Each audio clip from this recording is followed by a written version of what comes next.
Around 1 year ago today, I decided to throw $3,000 into the stock market at what was probably the worst time I could have invested.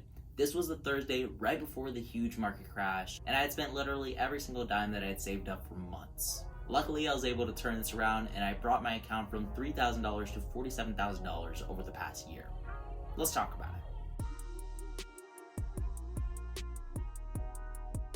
Hi y'all, my name is Greg, and I make videos about the stock market and options trading. Today, I'm going to be doing a review of my portfolio over the past year and show you how I grew it from $3,000 to $47,000. So to break this video down for you, first I'm going to go over some of the strategies that I used to get me to this point.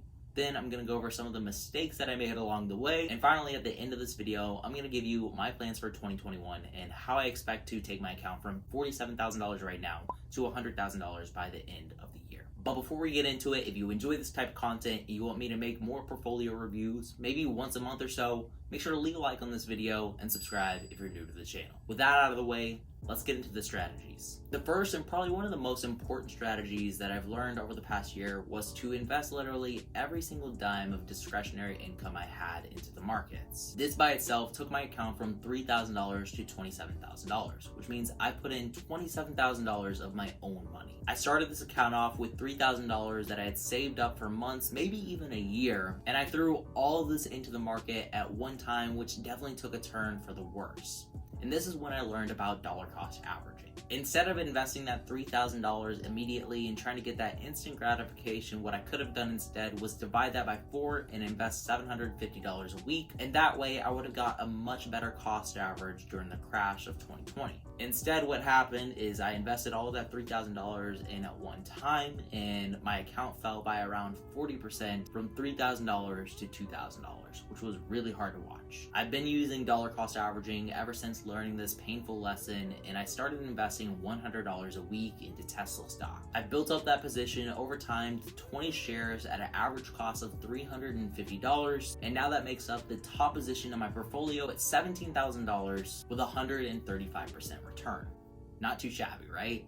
More recently, I've been implementing this strategy with my new favorite stock, which is Fulgent, buying $100 every time I see a dip. Not just every week, but actually multiple times each week. Using the strategy ended up landing me 15 shares of Fulgent right now at an average price of $100, which is pretty good, but it's not as great as my Tesla position. But I do have very high expectations for the stock with a $390 price target, and I'm planning to make this my second top holding in my portfolio. I've got a long way to go though, since Square makes up my second top position right now with $5,600 worth of shares. And the third and probably most lucrative strategy that I've used over the past year has been options trading. And this is kind of where I start to thrive. I started to learn about options trading back in 2019, but I didn't really take it seriously until about March or April of 2020, which is when I started this YouTube channel. I was still a complete novice at this point. I didn't really know much, and I was losing pretty much every dollar that I put into options. Luckily, I was able to turn this around in the summer of 2020. During the summer of last year, I took my account from $27,000 to $44,000, and I was reinvesting all the gains that I made from options trading right back into new options. And this was going really well until it didn't. That's when the September 2020 crash came in and hit me with some humility. I remember this all too well. I'd put $12,000 into Tesla debit spreads for battery day, and I was expecting to turn this into $70,000, but I ended up being dead wrong, and I ended up losing about $10,000 or $11,000 of the $12,000 that I invested. And really, I have no one to blame but myself for being overly confident in a market that was just going absolutely insane, and this ended up sending my portfolio from $44,000 all the way to $30,000 in pretty much the blink of an eye. This was definitely a learning experience for me. This was basically my market tuition of $12,000, which was a really big hit, and this is a mistake that I'll never make again.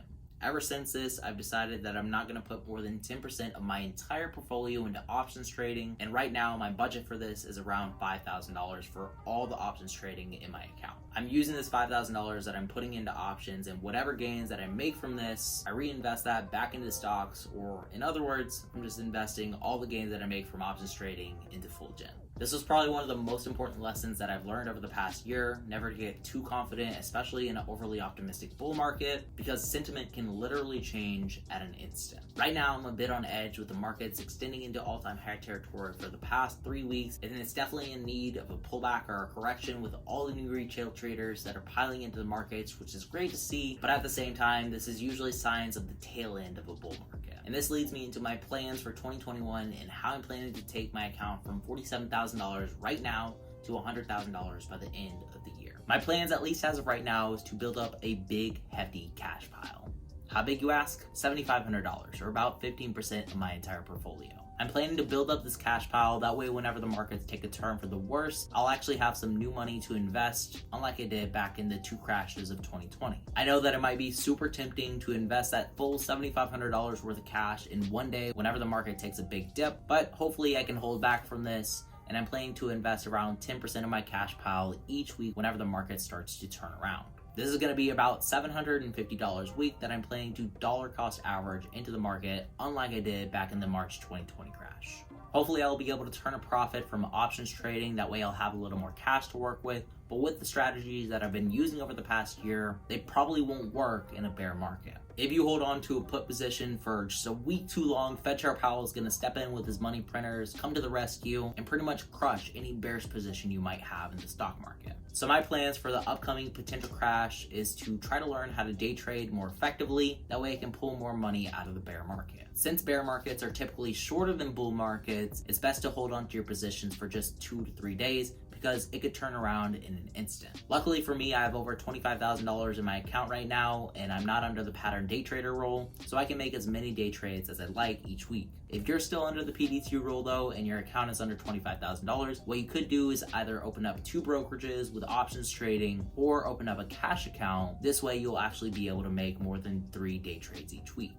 I'd still recommend only putting around 10 to 20% of your entire portfolios into options trading, limiting your risk, because again, these trades could turn around at any minute. Also, don't put all your eggs in one basket like I did with my Tesla debit spreads last year, putting $12,000 and losing most of that. Instead, try to diversify a little bit in your options trading and maybe take on 2 to 3 positions. And the final part of my 2021 plan is to continue what I've been doing over the past year and investing any discretionary income I might have, whether that's from my YouTube channel, whether that's from the gains I make in the stock market, or maybe even stimulus checks if those ever come around. I'm going to pour every single dime I have into the markets. I'm planning to build my portfolio from $47,000 right now to $100,000 by the end of 2021, which is going to be extremely difficult, but hopefully we get there. Once I reach my $100,000 goal, I'm planning to take some of my money out of the markets and put this into real estate, and hopefully by then the housing market comes down a bit, because real estate in my area is just too dang high. That's pretty much the plan though for 2021. Invest whatever I can into the markets, build up a fat stack of cash, dollar cost average into my top stock picks, and keep my options to just 10% of my entire portfolio. That way I'm not taking on too much risk. I'm not a guru, I'm just your average dude who made a living off of the stock market this year, and I'm hoping that that continues. I might come off as some sort of stock market expert since I have a YouTube channel and I talk about all my investments, but in reality I count on you guys and my Discord channel to keep me in check and point out whenever I'm wrong. Hopefully you got something out of this year, whether it be money or a lesson. Let me know down in the comments below how much money you made this year. And before I go, I want to thank all my patrons for their support, and if you want to join, I'll have it linked in the description where you can get access to detailed weekly watch lists, price analyses for the stocks I'm watching, and live Q&A and trading sessions each week for just $10 a month. Thanks for making it all the way to the end of this video, and as always, remember to stay positive, stay green. I'll catch you in the next one. Bye guys.